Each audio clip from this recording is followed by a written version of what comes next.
Hey, I'm Michael. I'm the contributor at Marinade, and something not many people know about me is that I walked for 2 weeks around the Mauritanian desert with a caravan of camels, and I completely lost signal in the middle of it. So my family actually thought that I was at best being kidnapped. Welcome to Solana Insights. I'm your host, Moo, and today we'll be chatting with Michael from Marinade. Marinade is the DAO that helps Solana to become ever more decentralized and performant. It helps stake your SOL across many validators while giving you back mSOL, which can be used across DeFi. Welcome to the show, Michael. Thank you for having me here. So I have to ask you that's probably one of the most interesting, if not the most interesting story. You got lost in a desert with camels for 2 weeks. Yeah, it was like not that I would get lost. It was actually like a planned trip. So a friend of mine invited me over because he couldn't speak French. So I was with him to basically translate all the stuff from the guides. And yeah, in the middle of the 2 weeks of the trip, we got in the desert like quite deep in it. And that's like there was a moment when I lost signal. So before that, I texted family and so on from time to time that I'm fine, I'm all good, I'm enjoying. So I even had my cell phone charged from the like sun recharging batteries, but at that time I just like completely lost signal and it went off for 3-4 days, I think. So yeah, the family they thought that something's wrong's happening, Oh but in the end God. they connected somehow like through some of this GPS phone with the guides, so they knew that we are on track and nothing's wrong Oh happening. God. Yeah. Okay. So was there like a huge party with you guys or just you and your French friend? Oh, it was like about 15 people, most of French people, and then there was this guy from the Czech Republic, and basically me like doing the translation for him. So he brought me with him, this Czech guy, because he couldn't understand anything. So yeah, and like I always love to visit the desert. So I was thinking, why not? Sure, let's do it, and it was Oh super my fun. It was super great. I have never been to okay, I that's a lie. I have been to the desert, but it was never more than like an hour in and out. So like what is it like and why do you need camels? Like don't people just carry it in your backpacks and go along? Yeah, so the camels they help you out with the bags. So we had tents and we had like loads of water on the camels, in the gallons and that kind of Mm. things. So that's why you kind of need the camels just to carry your stuff. And some people they like paid some extra to be on the camels, but it's kind of uncomfortable to just do it through the day because it's like humping and everything. So even those people in the end were just walking with us. So we were on our feet and the camels were carrying the stuff around so that at the end of the day we could set up the tents and so on basically, yeah, and do some food. So that's why we had the camels for. It's crazy. So basically you have to pack everything, right? Water, food, and everything in the camel. Yeah, exactly, they were carrying the stuff so we were light and we could just walk. Okay. And and if you don't mind me asking, you said the camels are really not comfortable. Camels versus horses. What is it the same? Like how is it not?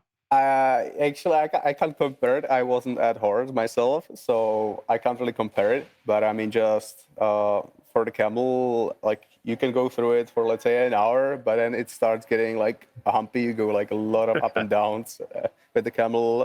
So even the people that paid for it in the end, they decided to keep on walking Walking? instead of it. Oh Yeah, yeah. gosh. That's hilarious, dude. Okay. So for people who may want to explore the desert after listening to your amazing story, what is the number one tip you would give them? Oh, well, number one tip. Well, yeah, probably get some pills for the water because like only the locals can drink the local water. So like unless you want to go through like 3-4 days, you're getting used to it and you're not feeling that well. I would say like listen to the agency and so on and bring some pills. And you need to drop it in the water, then wait for like half an hour until it clears it out, and then you can drink it. So probably that would be like the one practical tip, what not to miss out. Other than that, it's like very fun. I would encourage anybody to do it. Fantastic. Wait, what is this pill? What does it do? It's just like, like clears the water from some, I would say, additional bacteria, or not really like bacteria. I mean, the locals can drink it, but they are used to it. I So this see. clears out kind of the water so that even us, not the locals, can drink their water. Yeah. I see. So crazy. Okay, if I ever decide to go get lost in a desert, I will contact you again, Michael. Yeah, sure. Yeah, let's do that. All right, cool. So, a few questions on the concept of a DAO, right? Because I guess this is it's a very new thing. I think DAOs were born only when crypto came into the scene, and a lot of people have different viewpoints in DAO. Most people, are intrigued by it, but I think half of them don't think it'll work, and the other half are very keen on exploring that as a new sort of government. So, I don't know, what's your take on the DAO? Yeah, so that's a tough question. Like I feel like it's super new and super interesting topic at the same time, and we didn't really nail it so far, even though it's quite fascinating. It's like, imagine that you could be, let's say, buying from, I don't know, like Amazon or Google or whatever. You can be consuming the services or buying the products, and for each of those products, you would get back some, like, their stock. And with the stock, then you would be able later on to participate in the project and to decide on things, to decide on strategic things, maybe even share some of the profits that they're making and so on. So I feel like that this is just like a new fascinating topic to bring like variety of people, different people across the world, like no boundaries, Hmm. no country specific, but to get them at like one place, which is like what the DAO stands for. So many people with the same thinking, with the same philosophy, again, get at the one place and can do something aligned on their goal, I would say. So that's like, and without any constraints from, let's say, the legal or tax perspective, or at least like the minimum to compared to the Web2 world.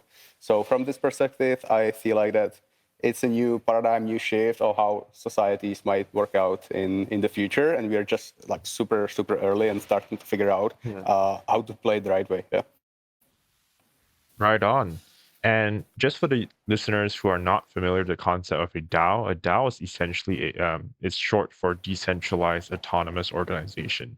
And Michael, correct me if I'm wrong. It's everyone gets a fair vote. If you have the Marinade tokens, you can vote. Your vote is based on the number of tokens you have. Is that right?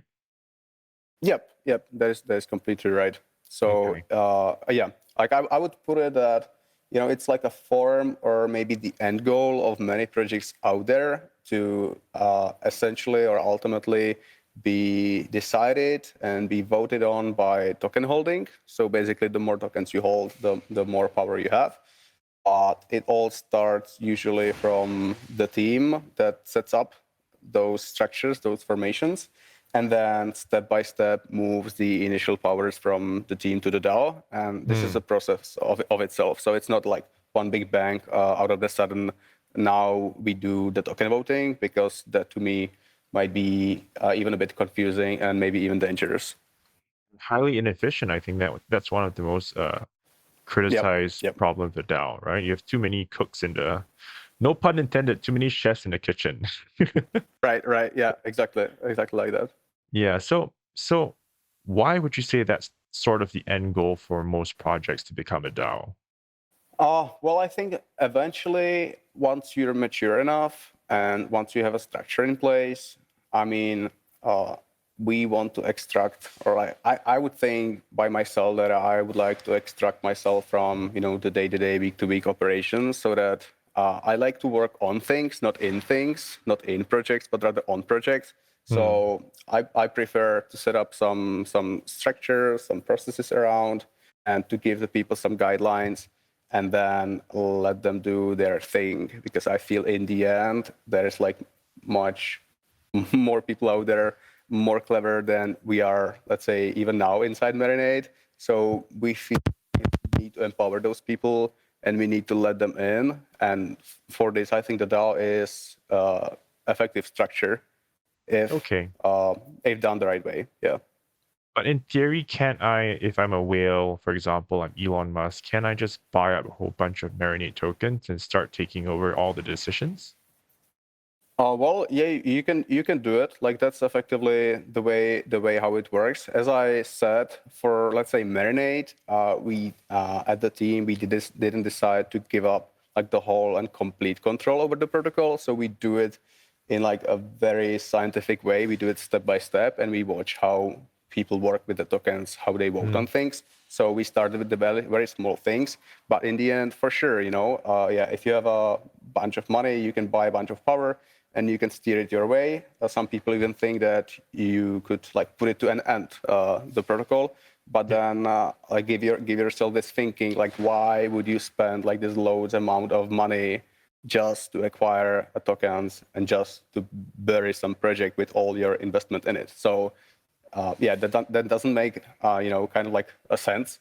So there are some like economical or game theory plays in here, which I think hold it together. That something like this is rarely to happen. That somebody would just take over through buying tens of hundreds of millions worth of tokens and then just bury it. Okay.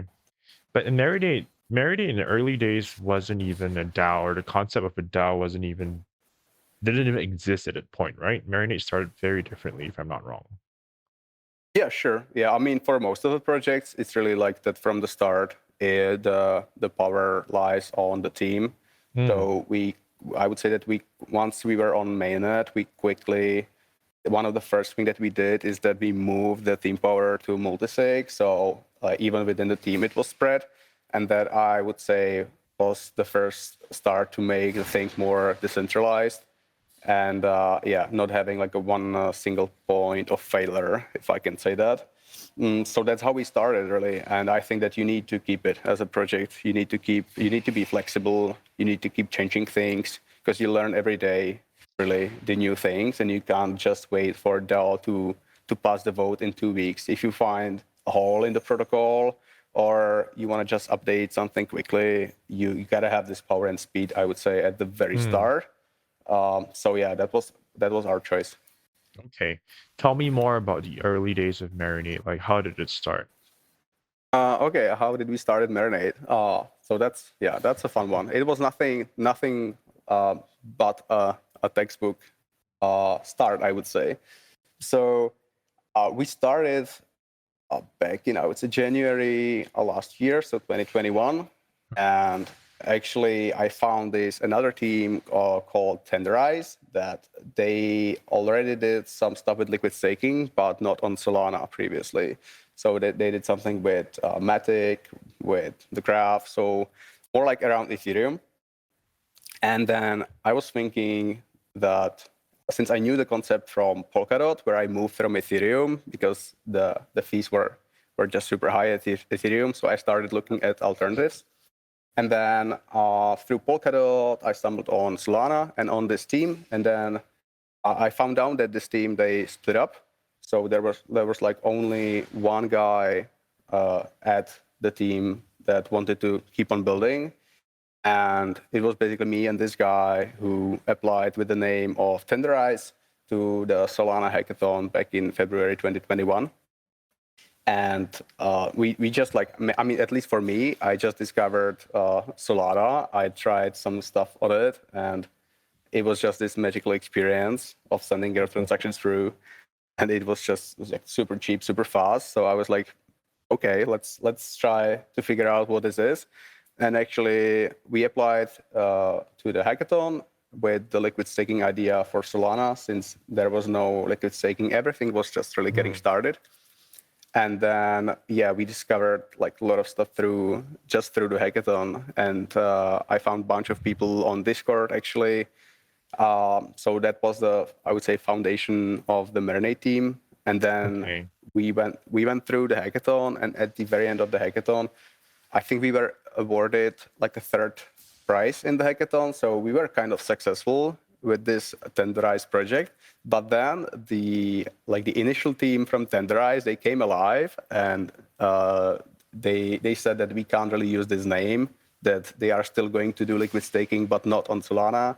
So that's why we decided to rebrand it then to something else. And then we are thinking, so what? So let's do Marinade. And that was kind of the start. With, again, a bunch of people around Discord. We've never met each other before. We've never worked with each other before. And for some people, we haven't even seen them for like 6 months. It was just a cat profile picture. And that was like one of the main guy behind the engineering. So it was really rough times at the start of Marinade. Like a lot of faith was put in it, but that's how the formation start, and that's how like the Marinade initial steps were formed. Yeah. Oh my goodness, there's so many questions. Okay, first you said Solana hackathon in February. So that was I had no idea Solana existed back then. Was there any other projects in Solana? Yeah, I think like the very first one was Radium. That might be like either coming alive or already alive. And then Serum from the hackathon and Serum. Yeah. And Serum for sure. Yeah. Actually the hackathon was done by Solana and Serum. It was called, I think, a DeFi hackathon by Solana and Serum. Yeah. So there's Serum, Serum, Radium, and then you guys are number 3. Is that it? I mean, we like I wouldn't call us number 3 because we weren't alive at that moment. We just applied for the hackathon, and then it took us quite some months to get it at least to DevNet and then eventually to mainnet. So we would be looking like 6 months from the hackathon itself when we launched to mainnet. But I would name PsyOptions, I would name Mango Markets, which also participated with us in the hackathon. Even Saber, I think, participated in the previous one, in the Wormhole hackathon. So actually Saber, they were faster. They were here before. And yeah, with like a bunch of other projects, I would say it was Marinade, yeah. So from your memory, what was the first like app or DApp that came alive in Solana? For me, it might be Serum or Radium, like one of the two. Yeah. Okay. I spoke to Radium. I spoke to Inferray. He mentioned that Serum was alive back then, so it would have to be Serum first, then Radium. Yeah. Wow, that's really early days, Michael. Like no one, it's like the desert. Yeah, exactly. Yeah, and I mean, we didn't even know, right? Yeah, because we only like learned about Solana actually through the hackathon. That's the honest truth. Yeah. All right, man. Okay, so then you mentioned further down, you guys didn't see each other. This cat profile picture. So that's real decentralization, anonymous, right there. Yeah, that's right. I mean, it was kind of funny because we had this guy from Russia who kind of like hated the governance over there. We get this guy from Argentina who hated the governance and financial system over there. So like those people, they had literally this burning desire to make a dent, to change something in the environment, and I felt it. And then, like, it was me, the guy from the Czech Republic, more of a DeFi degen. Like, I don't have problems with the government, but I just like crypto, and I liked the idea and everything. And then, so I was this DeFi degen coming from E, then through Polkadot, then finally to Solana. And then we had a guy from the Netherlands who was like experienced guy in DevOps. And in the end, he was the one behind the RPC infrastructure on Solana. And he had experience with running validators. So I would say like this core of 4 people were at the start, and just super interesting stories behind the people, really. Yeah.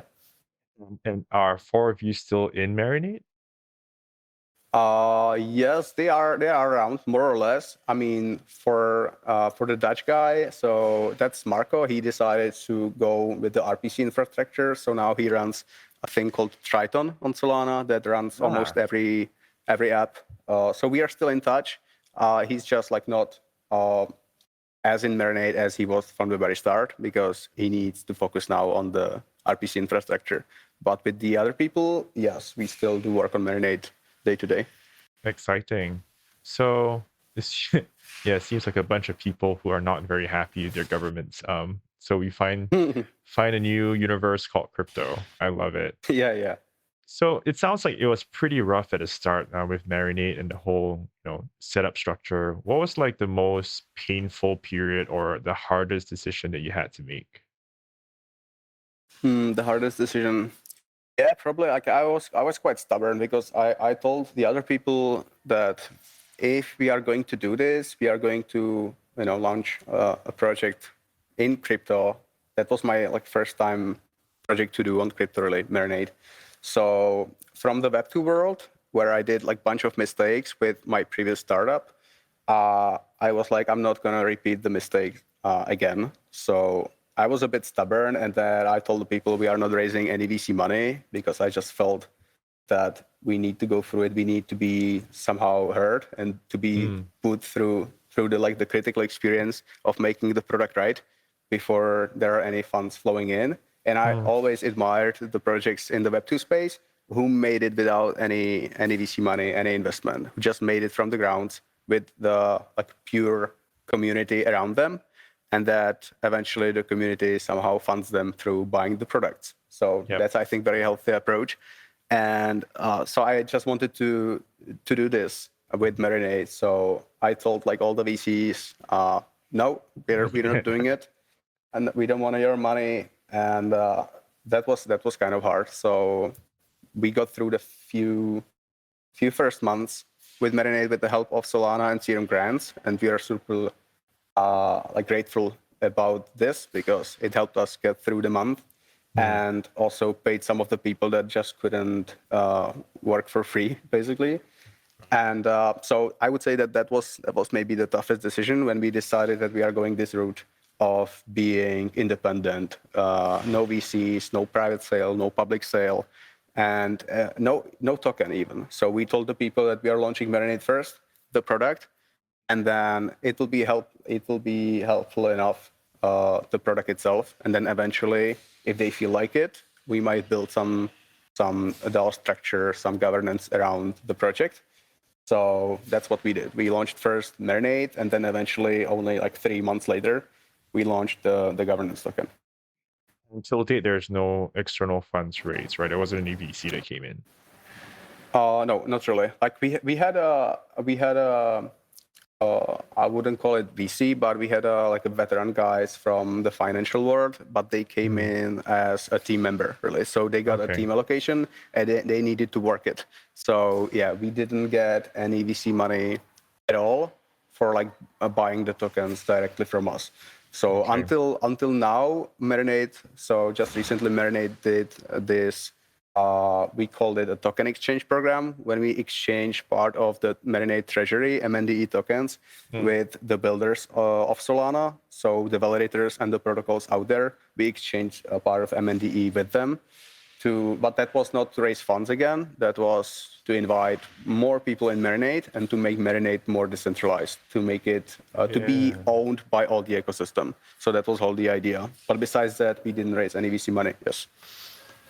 I think your stubbornness basically created a Cinderella story for Marinade. You guys are the envy, I think, for most people. You don't have any bosses to report to. There's no VC coming after you, and it's alive. You actually built a legitimate, useful, like software, right? And I think this is one of the struggles which most crypto projects are facing right now. That the utility aspect is missing. And I think without the utility aspect, it becomes sort of a Ponzi-nomics like structure. So it's amazing that you guys did the opposite. You built, you shipped, and then you raised after proving your product. And I sincerely hope that this comes back as a trend, because I think we're kind of, in the woods now where people are banking on promises and rugs happen as a result. Right. Yeah, exactly. We like to think about our users or customers really as our bosses.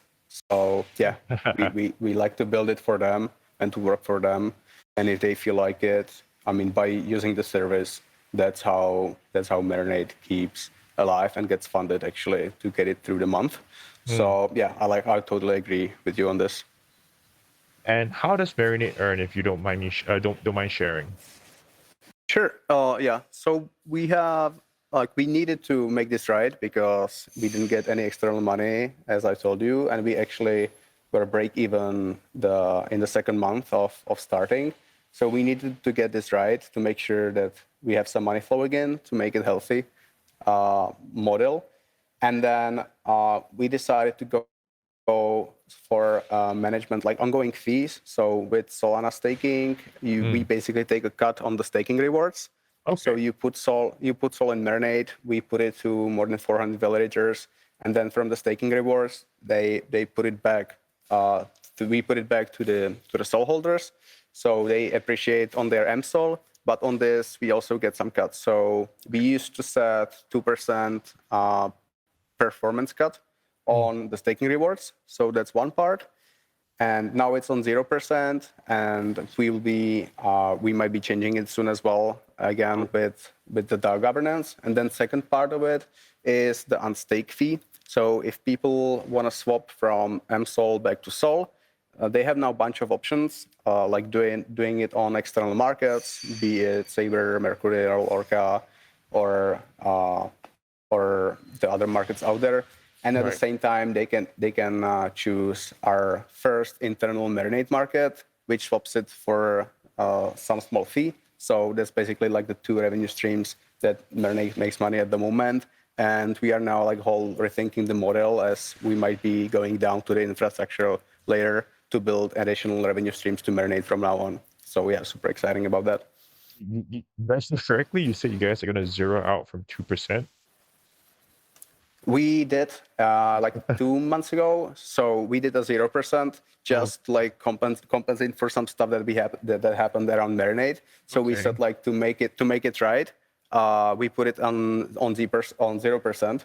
So at the moment, the treasury is only filled by unstake fees. Okay. That's like the moment, and then we are coming out with the community to have a discussion with all the people out there, the validators, the users, what should be the right percentage to charge for Marinade service. Yeah. Right. Wow. Okay, I'm super excited. I mean, like this is true Web3. This is true, experimenting with governance and the way forward. Yeah, man. Was there a pivotal moment for Marinade? Because you mentioned that you guys struggled at the beginning, then at some point things got better. Was there like there's this one moment where you go like, all right, Marinade's gonna make it? Yeah, I would say it was probably the start. I mean, we had a great story that and we had like big beliefs that what we're making is really helping Solana in the end. That's why we all started this. Like we saw that the concept of liquid staking, it's great for the user, but more importantly, it's super great for the network as well. So we had this ethos of making Solana the most decentralized as we can. And when we started back in August, when we launched Marinade to mainnet, so that was, I would say, the moment when we saw it just like many people noticed and many people starting using mSOL, the staked version of Solana, in all over the places. And that was really a great feedback without any MND token out there. So that was back in August, and we only launched MND token in October. So in those few months, I think we got something like 1 million SOL staked in Marinade, just pure organically, without any incentives on top of it. So that was the moment when we were like, we might be onto something, and not only we think it, but people think it as well. So there might be some foundation that we can build together with the community, and that's like where we started to go forward and deciding what to do next. I would just like to say I was part of that people who staked on Marinade.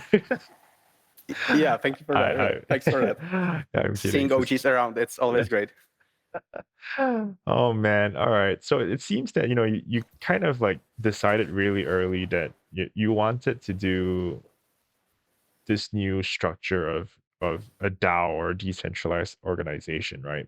A lot of people, when they build something successful and when they get that power, they don't want to give it up. I mean, that's kind of normal, right? So that's a very special trait. And I'm wondering, like, was there something in your life that created that value for you? Was it the political environment? Was it your family, friends, upbringing?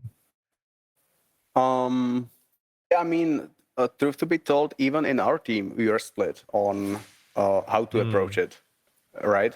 Of So, course. exactly as you say, some people feel like that it's the best if the team stays in control, like even for the long time. You know, in the end, like the management around the team, they know the best, kind of. So we had some opinions within the team that why to give up the control at all. Exactly. But yeah, so that, like, I totally get it.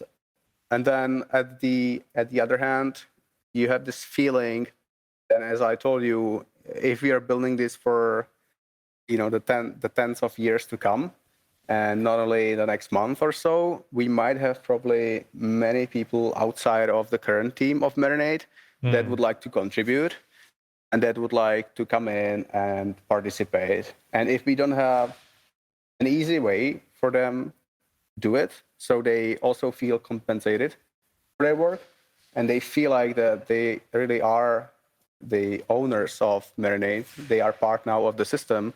If we don't have the way for people to come in a month, in a year, in 5 years, I feel like it's not going to work because I feel like there are many people out there who are smarter than us in Marinade. So Okay. that was like one part, and another part is that the whole feedback loop. I like the feedback loops, and I like them to be like as quick and as fast as possible, so that you can learn from them. Because like you don't know until you do things, at least from my perspective. So what I also like about this, to be seen and to be somehow controlled externally by the token holders, is that it keeps you accountable, and you need to work out with them. You need to work out with the people that you have not met and you don't know about them. So like these two forces, I think, were the ones that, for me at least, I was thinking this might be the play, how to do it in the long run. For sure, we are taking it step by step. We are looking at it not to screw anything up. But as we do it, we feel more and more confident with Marinade, and we try to, again, spread the control across all the ecosystem. Because in the end, we feel like that Marinade is doing this like an infrastructural work, almost, I would call it more like a street sweeping, maybe, that it does good for everybody in the ecosystem.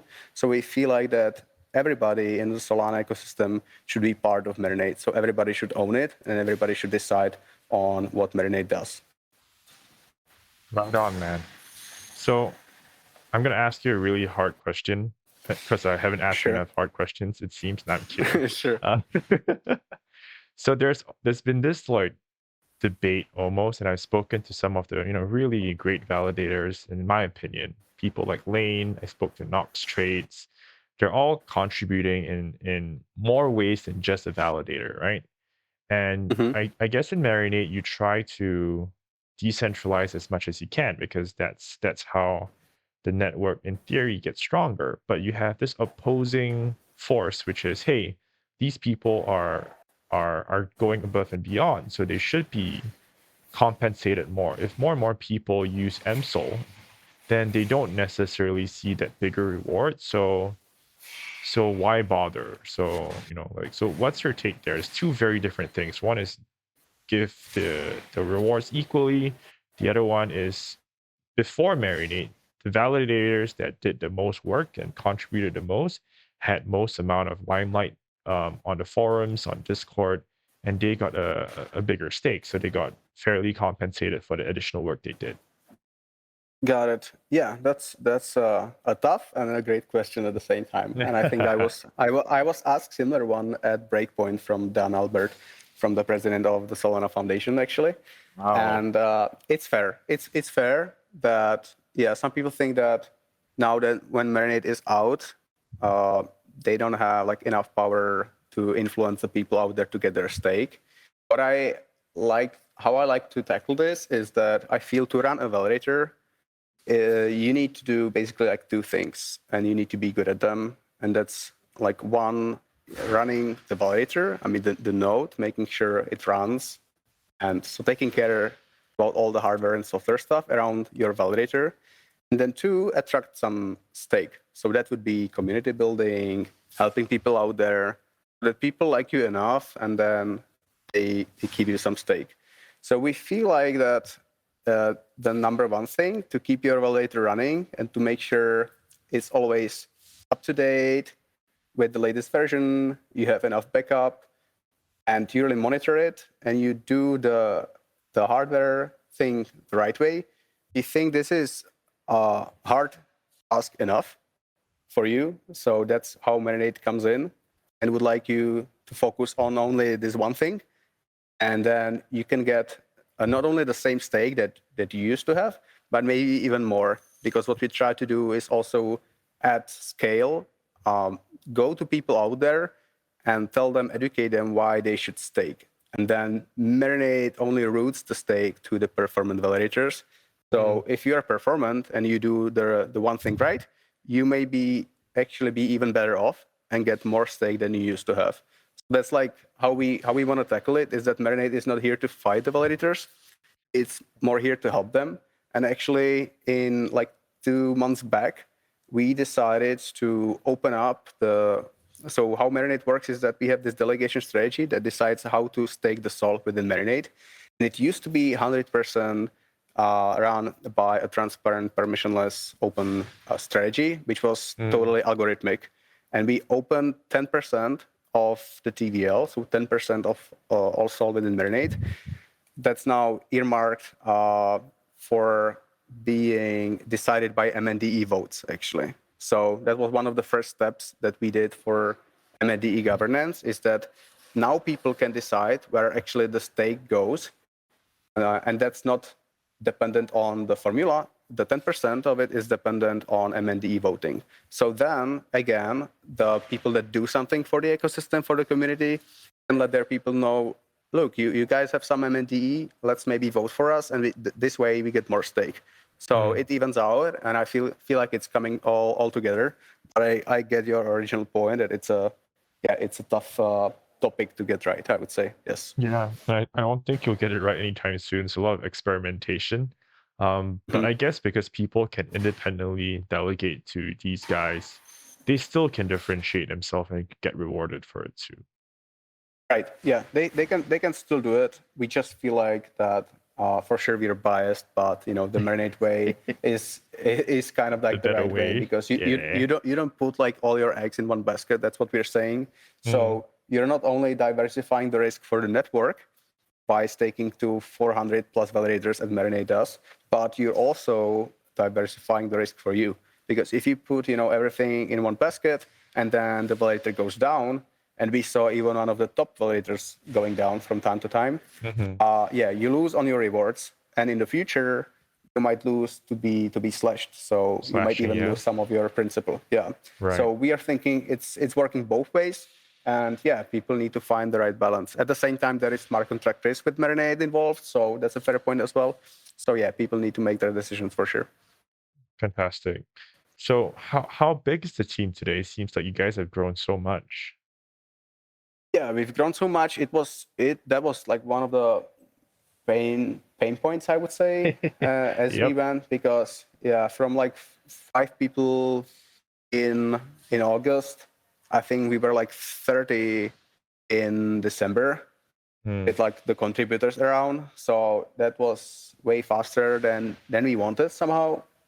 So at the moment, as I'm counting, I think we have about 18 full-time people around Marinade, and then 12 contributors that are around. They are just like not involved with day-to-day agenda, or like not really full-time involved with Marinade. So in total, about 30 people that might be considered a team, but then we have this extended team, which is like the whole community around it that helps us, day-to-day. So they answer Discord, or they fight for us, I don't know, on forums, or they explain some stuff around the validators. I mean, they are extended arm of Marinade as well. Yep. So it's tough to say where it ends and where the community starts. But the full-time people, they do get paid, right? Just checking.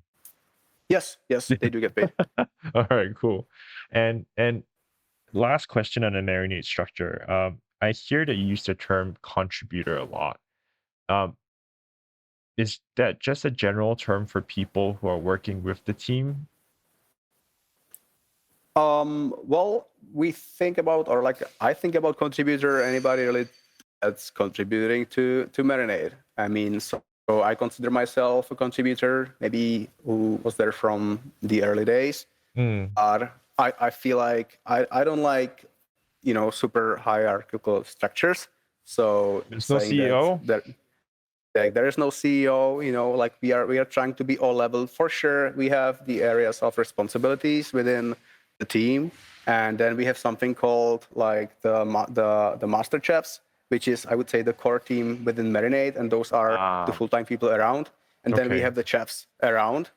So the chefs are people having some MNDE, and they can participate in discussion on the forum, and they do. And but we consider them leveled. Like we don't draw. I mean, we don't look at them as like second-class citizens or something like that. So Okay. that's why I feel like not inventing those Web2 hierarchical titles like CEO, CTO, and these kind of things. Mm, Yeah, so that's on the contributor level. definitely. I mean, like, if you're exploring this new governance structure, you also need new governance terms, right? You can't have the old terms. Doesn't make sense. Right. Yeah, So, yeah. so there's master chefs and then there's chefs. Is that right? Yes, that's right. Yeah, we just like Okay. recently rebranded it, and that's, yeah, Master Chefs is like the core team, and then the chefs is like all the team around that usually have some MNDE tokens and participate in the discussion, helping out from time to time. But I mean, like, someone has to make the final decision, Michael. Like, in the case of a super hard thing, like, who makes the final decision? Well, that depends on like different areas of responsibilities, and as I said, so we started as like all the teams on the responsibilities, and the final decision to be put on the team. That's how we started. So the team, and even within the team, we have this multi-sig, so there need to be like many people to sign it for the transaction to go through or for the Right. decision to go through. So it needs to get voted on within the team. So that's how we all started. And then from those powers that light on the team, we pick like one by one of those powers and we put them into this DAO thing, Hmm. which then we are saying, okay, we are completely losing control over it as a team. We are now moving it to the MND holders to decide. So, for example, with the 10% of TVL of Marinade, so with the 10% of funds that are in Marinade, for the delegation where it ends up on what validators, that's now completely like out of the team control. That's on MND holders. So effectively, there is still some control because the team people, they have MND tokens, Hmm. but it's not like that we would be able to decide on it just by the team. So yeah, so for part of the powers that still lie on the team multisig, and then we extract it part by part and put it into this DAO once we feel that it's the right time. That's the vision, man. How do you see Marinate um operating like in 10 years from now? What's the dream? Well, I would, yeah. I would hope that it would be somehow incorporated into the Solana core. So, I mean, we are doubling down on Solana rather than doing multiple chains. So Hmm. our thesis is that we just love what Solana is made of, and yeah, rather than jumping around and somehow diversifying the risk, we are trying what's the most helpful for Solana at the moment. And at the very beginning, that was we felt like we could fight for decentralization, for making it the most censorship resistant as we can. In the past few months, we needed to rethink it as we saw that there was more of a performance issues on Solana. Oh yeah. So, for example, now we're going down to the core level of Solana and trying to contribute like maybe outside of the DeFi space, but going down to the infrastructure layer. So to Hmm. be contributors to the core layer of Solana. So in 10 years, I would be happy if some of our initiatives were part of Solana itself on the core layer. And then at the Mhm. same time, like what drives me a lot is to come up with the ways, with ideas, or really a playbook for the people how to run a successful DAO. So there's nothing out there yet. Nice. We just like to explore that. And yeah, we need to see, we'll see like a lot of failures, a lot of success, and just we need to map it out so that in 5 years, maybe there could be another project can be like, look at Marinade playbook. Those guys did it the right way. Let's not reinvent the wheel. Let's use it, maybe adjust it. So that for me is also not something that what I would like to bring to the ecosystem is to create how to run a DAO, because nobody really knows it at the moment, and we are all just trying to figure this out. So those would be my like two things. What to do in the next few years, maybe 10, 20 years. Yeah. Perfect, man. I would love to read that playbook. We have our own project, and I guess my take is similar but different from you at the same time. In that I believe the best structure at the beginning is a benevolent dictator. So someone who knows how to run things really well, but has a good heart and is not there to wield or hoard power. And when the time is right, as you correctly mentioned, kind of give that power back to the people. So I would love to read that playbook. Yeah, I mean this is like pretty much aligned with what I'm thinking. Yeah. And even within our team, so we feel like the same. That's why we are saying that we cannot rush the things. That hopefully we earn some trust from the people, and they will need to trust us a bit more. And as the right time comes, we'll be happy to like finish what we started. Meaning even with the ownership of things. Yes. Man. All right. That's a lot of information about Marinade and DAOs and things. Really appreciate it. So just going to go a little bit more personal questions before we end off. Sure. And we do need to embarrass you a little bit. So what is your weirdest talent? Oh, my weirdest talent. That's a tough one. That's a tough one. Maybe something in the desert that you can do that no one else can. Oh, still that's like a kind of a strange. I wouldn't call it weirdest, but I'm usually like the first one to adapt, to react, to do something. So I like things in motion. I don't like to be stuck. So I don't think it's like the weirdest, but that's something that people tell me that I'm good at, to put things in motion and to react. So maybe like if something would happen back at the desert, I think that I would figure it out, that I would survive somehow. So I don't think that there is really a weird. Well, that's not a weird talent. Yeah, that's a very good talent. Yeah. I just can't failed. think of anything at the moment. Yeah. Okay. How about this? What is your worst trade ever? My worst trade ever. Yeah. Since you started from all the way from ETH or back before ETH, Polkadot, you've seen everything. I'm sure you had like this awful trade where you lost so much money. What is that one trade? Let me check. Yeah, I think it wasn't like a one, but actually it's funny because it was those like 2018 early, what was it, February, March, I think, when the market crashed somehow, the crypto market. So I think that I got involved with crypto in like 2017. Okay. And then, I was like, Bitcoin, that's the old thing. Ethereum, that's kind of old too. Let's look for something new, something flashy. And I really didn't understand. So yeah, I think I bought like bunch of like some strange tokens out there, like to diversify, but from the long tail, even. So it was just like super bad. I swear I don't remember like it's gone for your memory. Yeah, it's so bad. No. I mean, for sure. I mean, I bought some Ether. There was some Cardano too. I know about this, but that was one of the very best returns on Cardano. Like other than that, there was just some strange tokens out there. And then I came actually to this desert, as I told you at the very start, and I was 2 weeks off. And I got back and I saw like 80% drop in the portfolio or something like that. So it was just like this crucial tipping point. I got back from the desert back to the computer and I saw what happened. And I saw like I'm now what, like poor. Yeah, so I was thinking, what a scam! Like what I jumped on again. So I forgot about crypto. I think for like a year or two almost. I mean, at 2019, that's or like 2020. I think that's when I started to look at it again.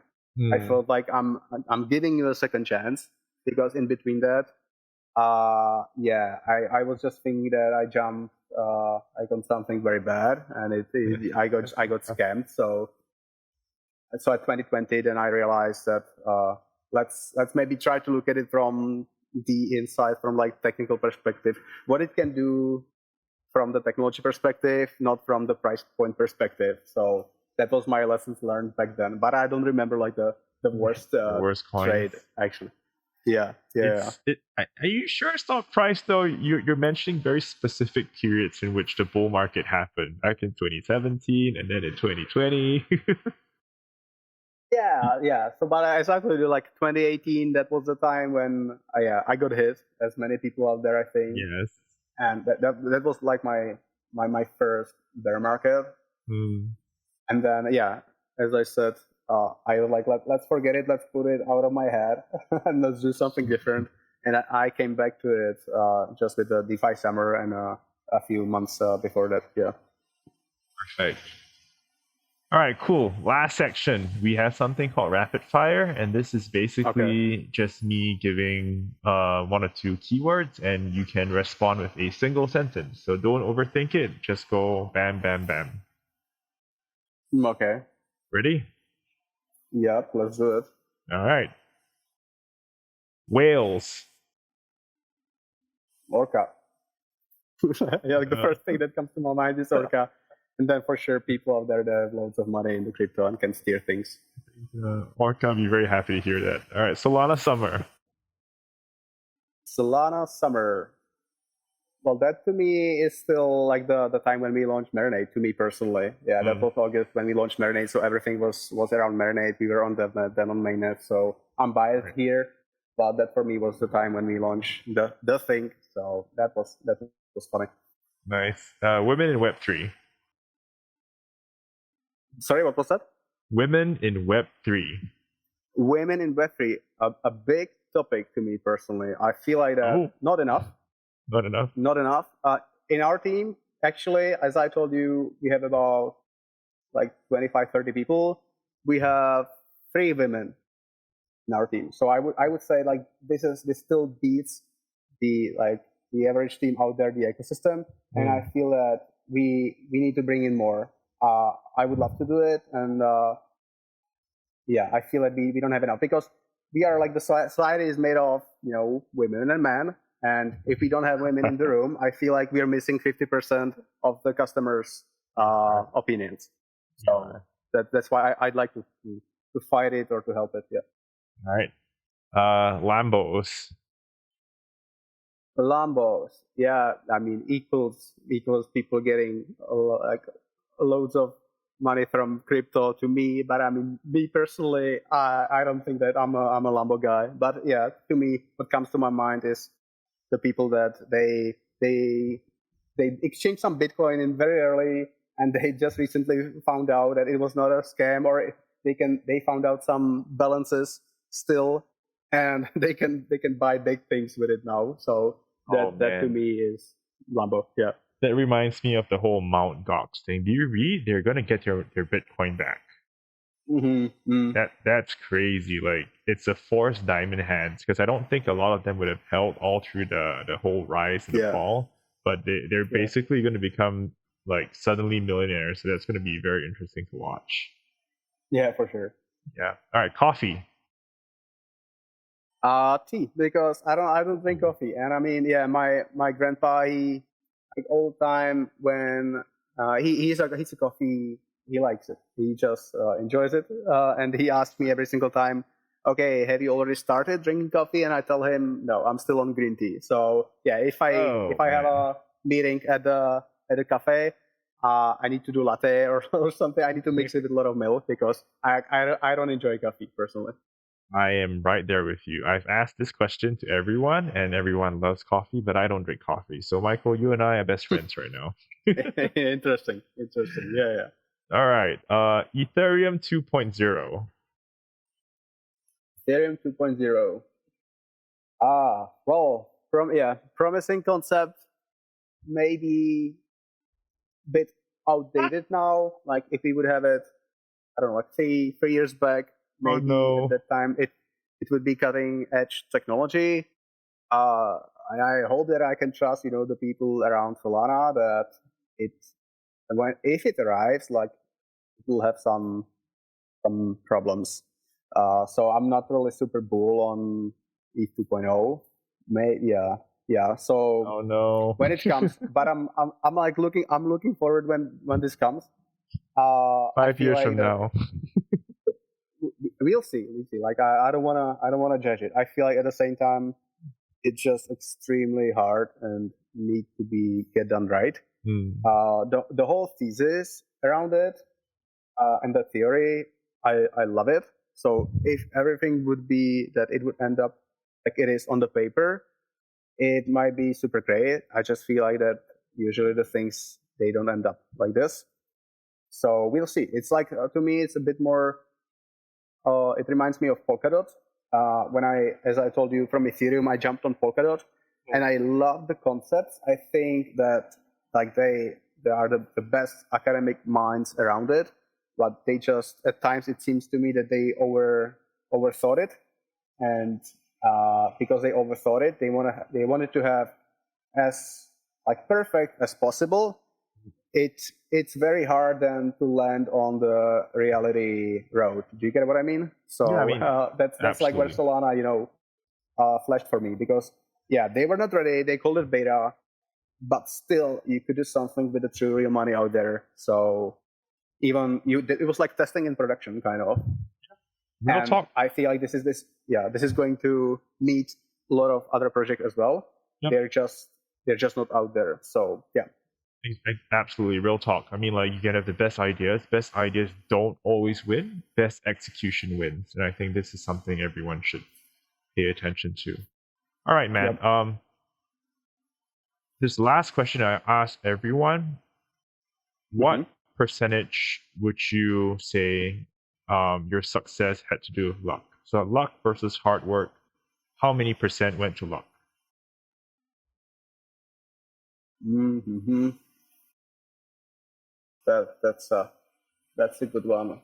I wanted to say like 50, maybe I'd lower it to like 30 because I still feel like I was extremely lucky with some of the things that, yeah, with the people around, with like choosing Solana for the sake of that. In 2 days, we discovered Solana that the hackathon, and then in 2 days they were about to close the application. So I mean, there were a lot of things on the table that in the end turned out for us the best. But I mean, yeah, let's say 30%. 30% luck or 30% hard work? 30% luck. All right, cool. Perfect, man. And before I let you go, who do you think we should bring on next? To bring in some like powerful stories, Yeah, like next on the podcast. or origin stories. Absolutely. Let me check. Yeah, it might be great to talk to folks from Phantom if you haven't Okay. invited them yet. I have not. I do not know Phantom. So yeah, the folks around Phantom, like yeah, we met them I think like 2 months ago at the San Francisco Solana office, and I feel like that yeah, those are interesting guys for sure. Some great stories behind them, so that would be them. But I mean, like looking through the ecosystem, really, I mean, Jupiter guys, they're super veterans in the crypto. I just discovered recently. Yeah.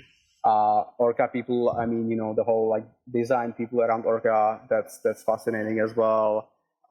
Saber for sure for what they did. I mean, for all the ecosystem, the Saber guys. I mean, Ian and Dylan, those guys, they built a lot of things, so they will have something to say as well. And then there are around, like new projects around. I couldn't name them all, but I mean, Too many. Yeah, too many. Yeah, if you have like then specific question on like what, like some subset of the interesting stories to tell, some specific people, I might think about it, because like my thing is that I tend to not to give you the best answer right away. I'm a slow thinker, so that's why I got also stuck on the like rare how did you Weirdest call it? talent. Like weirdest talent. Yeah, I might think about it, and maybe in an hour I'll come back with something to you, because I'm the guy that who usually thinks a bit slow.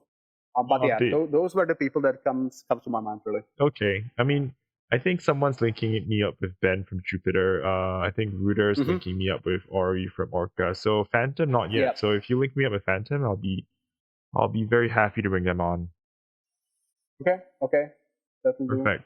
All right. So So did you have fun today? That's the most important question.